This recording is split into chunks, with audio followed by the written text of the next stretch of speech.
Greetings, everyone. This is Phil Amerson with an episode of Because. Just because I want to share some reflections on life and ministry, on faith. I want to tell a story. It comes because I've been thinking a lot about the events in Minneapolis, in Minnesota, and the ICE raids there. And as I've mentioned earlier, it reminded me of other experiences, Kent State in 1970 and Jackson State, where African American students were murdered. But it took me closer to home as well. Evansville, Indiana, the year is about 1988 or 89. Um, Unfortunately, in the neighborhood where we lived, which was on the Near East Side, there had been some attacks on women. And who came into the community but the Ku Klux Klan? And they were going to help organize the good white women to protect them from a rapist. No one knew that the rapist was not white himself, or if there even was a rapist, it was just reported, and the newspaper were there. And I still remember we were a part of a faith group called Patchwork Ministries. Patchwork still exists. And we sat down one evening after worship and after the meal and said, what should we do? The Klan is organizing. They're going to hold a meeting at the Baptist church down the street. And how should we respond? And a lot of us had a lot of fancy education. We came up with all kinds of things we were going to do, protest or whatever. And one woman who lived in the neighborhood, who, let's just say, some of us knew, we didn't think her elevator went all the way to the top floor. Her name was Stella. She lived with about 10 cats in her house.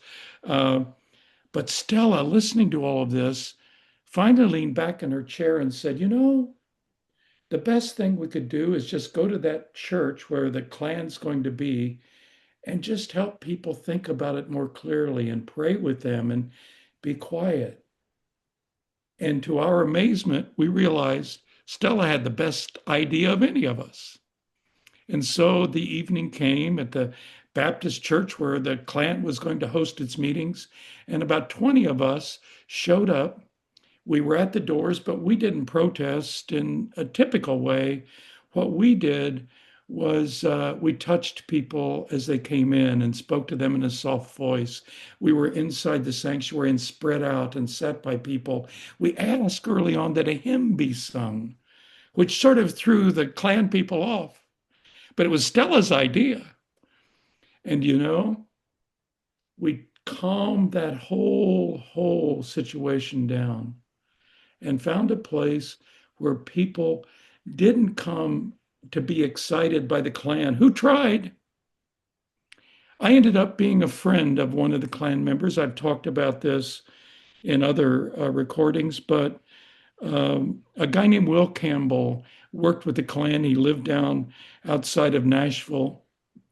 I called Will, and he said to me, when I told him our situation, he said, well, what are their names? And as I've said before, I didn't understand what Will was asking me. I thought he was asking me, who are the members of our group, or who are the people who are being attacked? But no, no, no, no, no, no, no. Will wanted to know, what are the names of the Klan members?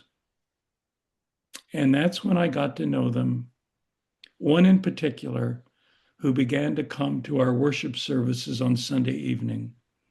I don't know that I would have ever gotten there without Will's advice and without Stella's good information. And to make a long story short, about a year after I first met the young man who was a part of the Klan, he had continued to come to worship. And one evening, as we took up the offering, and it wasn't just money, people would give flowers and poetry and bread that they had baked.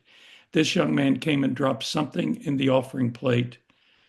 And quickly after the service, I took the offering back in an office and looked to see what it was. There were maybe $2.30 in the offering, but there was also something that this young man had dropped in, and it was his revolver, along with his Klan membership card.